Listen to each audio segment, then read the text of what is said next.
Oh man, I sure do love my new Honda. Woo! Man, this brake line though is right in the way. What was Honda thinking with this thing? I know, I'll just zip tie it right to the handlebar. It's okay, I'll leave it a little loose so there's still room for it to move around. That's much better. You're dead. What an idiot. Oh, hey, honey, take a good picture, I'm dead! What an idiot. I know that sounds like I'm being a bit dramatic, but I'm not. This is a problem I've seen for a long time now. Seeing bikes at events, seeing in person, blah, blah, blah. I've noticed complete and horrible disregard for the routing of front brake lines. I can show you all kinds of examples, even show you many crazy, cool, expensive custom bikes that have horribly ran brake lines. I mean, look, here's one of my favorite bikes in the whole wide world, crazy supermoto build. Look at these front brakes. These are dangerous. Because I bought the CRF 300L, I've been seeing numerous videos and posts where people are zip tying the brake line down to the handlebar. And I finally just thought, you know, I need to explain to people why this is dangerous. This isn't me trying to beat anybody up. I can see why the mistake would be made. So I'm gonna explain to you why you can't do it like that, why that's not a good idea. And to do that, I'm gonna explain to y'all how the whole front brake line works and why it's set up and does what it does. Because I think you need to understand that before you modify things. Like, I'm not one of these people that's like, don't modify things. The factory made it that way for a reason. The factory did make it that way for a reason, but I'm still fine with modifying it. But you do need to understand why they did this before you do this. Like, this is kind of like a PSA, you know? We need to, I'm doing this because I genuinely am concerned about sending y'all out there. And I see where like bad spread information starts off, you know, one or two people, but then it spreads quickly. And I saw that for sure with the CRF 300L with this brake line issue. But someone says, so you're just trying to copy Engineering Explained. You sure he didn't copy that from, I don't know, like school? Now, just for sakes of understanding this, let's talk about your rear brake line for just a second here. You got a wheel, in the middle here you got a brake rotor, you got your swing arm. You'd have the brake kind of coming up here, usually attached to the swing arm in a couple spots. Then we'd have a kind of usually a little loop of some line right here, and then would go into the master wherever it is, right?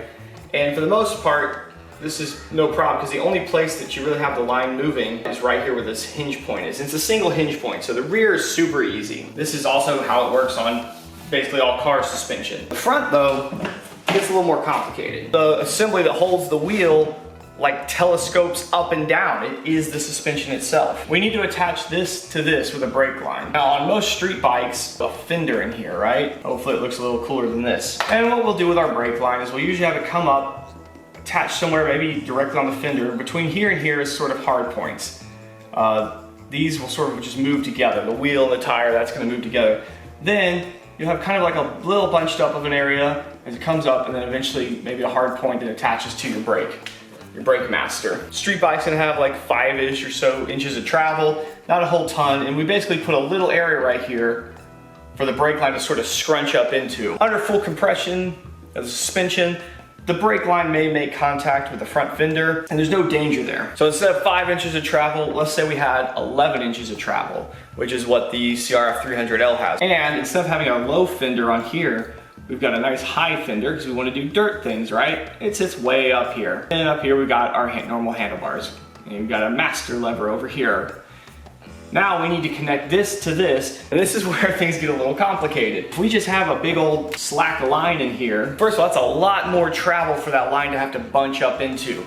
That's a big old loose piece of brake line flopping around. That could catch a tree or a bush if you're off-roading, but I think even more dangerously is it getting into the tire. And I don't think I need to explain to you that a brake line getting into a tire is probably a bad thing. So what do the manufacturers do? Well, they've come up with a pretty good idea. They typically take the brake line from the caliper and go from there up to this fork. Now if it's conventional forks like we've drawn here, it usually will have a hard point that attaches right on the forks. Or if it's got inverted forks, it'll attach to the fork guards. And it usually brings it around up here to the front. And it's a hard point. So again, from here to here, doesn't move.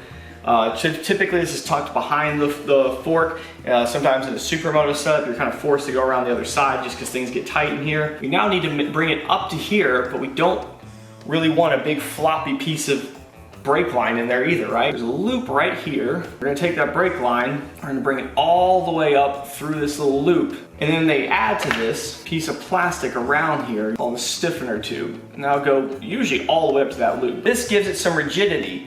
and it goes through our little guide up here. And this is a plastic on plastic piece that slides in and out of one another. As the wheel moves up and down, the brake line moves with the suspension. That way their brake line doesn't get into anything, doesn't touch the tire, doesn't bow way out to the side or do anything crazy. It just simply moves with the wheel. But we still need to attach it from here to the brake line, and we do need a place for like all that slack to go into. So what they do is they put a big loop in it. It looks like a weird pickaxe. I don't know.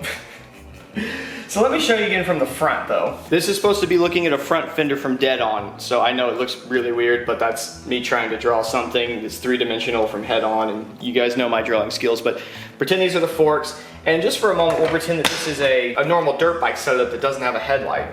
So let's say you had a little guide right here. Our brake line comes up inside of its stiffener tube. Okay, it goes up like that, and you have a brake guide around it. This is the bit that can slip in and out.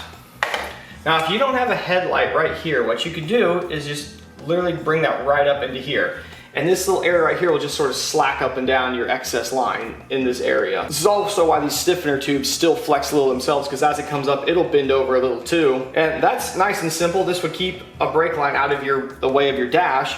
But if you have a headlight right here, and for us with 300Ls, we do, what they do is they bring it up and over, okay?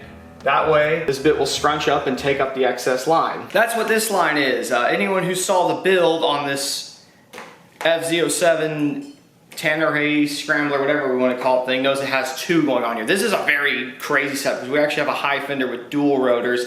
This one actually loops all the way under into here. If you want to see that video, go check that video out because it is a cool video about how we had to set this line up. I've never seen anybody else do this before. It's just a setup I came up with. Anyway, not trying to brag, but the point is, you can see here how these move with the suspension.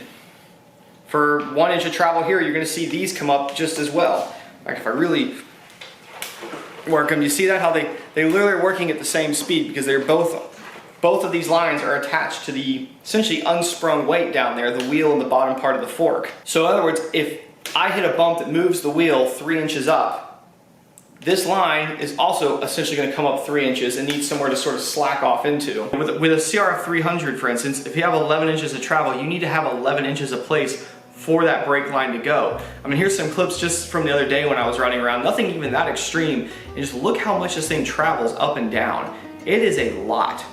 I've seen several people with the 300 saying, oh, I'll leave a little bit of slack in the zip tie, this way it's got a little room to move. That is hilariously not enough. And I'm not trying to beat anyone up. I can understand why you would think that, but there is just nowhere near enough room in there for that to actually do what you think it's gonna do. The problem is by binding it up all like that, or like I've seen other people do, just zip tying it right to the side of their fork leg, you're putting crazy stress on that brake line right there as it's trying to flex up and down. First of all, I can guarantee you your stiffener tube is probably just bowing back and forth like crazy, and I hope it never hits your tire because that could be bad. Could lock the wheel up, you never know. Putting it up on the bar like that is gonna chafe the hell out of that brake line over time. It's gonna end up breaking it. And you could easily end up in a situation cruising on the road where all of a sudden you've ripped that brake line and lost all your front brakes. There's a pretty good amount of pressure there when you're on it hard. It truly is dangerous to play with these things and not do it the right way. There's nothing wrong with modifying and adjusting things. I'm not trying to say there's no way around it, you should just live with it. But you do understand they did that for a reason. I know a lot of people go, oh, Honda's a bunch of idiots. Why would they put the brake line like that? We always like to say that about different manufacturers, but it's a very silly thing to say in my opinion. There is a way you can change it. I'll do it to mine here soon enough when I get it back. If you notice it's not here right now, I'd be showing you that more directly, but it's actually a place called T-Rex Racing right now, getting some cool parts made for it. I have a bike that essentially has the same setup. We have a guide here, and then we have our master over here, and you basically have to have these directly in line with each other, right? But there are things you can do with aftermarket lines. I've been using Coromoto for the last few years with brake lines. Coromoto is going to be setting us up with the 300L as well. And what's cool about their brake lines, well, many things. One, they're steel braided, which gives you better feel. All the cool color options, lifetime warranty, blah, blah, blah. Many cool reasons to go with those brake lines. But they're also, the banjo bolts are adjustable on the end, okay? You can actually grab two like pins and twist them. It's not that they move easily, but they can adjust. Rubber lines, they can't do that. And what you can do, if you have a line coming up through the guide and your master over here and it's doing a straight shot and that's putting it in the way of the dash, you can adjust it a little bit so when you put it on, it gives it a little forward throw. In other words, you'd almost make it so that the banjo is slightly overly angling, kind of away from the point it's going to bolt onto. So if it goes to bolt to it, it pulls it in and throws the brake line forward a little bit. Now you don't want to do this a whole lot. You are put a little extra stress on the guide and the stiffener too, because it's going to kind of force it into the side a little bit. But I did this on my XR. If you go look at the XR650R I had, look at that front brake line. It came out of the guide, forward looped slightly, then went back into the master. And it was always out of the way of the dash. That's something that I will show when we get a set of lines for that bike. I'll try to show you how you can give it a little forward throw to get it out of the way. I just think this is really important. I think it's very dangerous what I see other people doing. I see people regularly with badly set up brake lines. So in fact, send this video to them and tell them I'm not trying to be mean. I'm trying to help you out. This is a nice thing here. So let's try to fix these brake lines that people got all goofy. Let's quit zip tying them to bars or to the side of the fork tube, the fork leg. Let them be free and move as they're supposed to. And I just thought it was important to hurry up and make this now because I can see where this misinformation is already starting to run away with the 300L. If you ever want to see me do more stuff like this, I certainly can. There's things that I see regularly people are doing that are not just like, oh, that's wrong, that's a silly way to do it, roll your eyes. Like I see things I'm like, wow, that's asking for trouble there.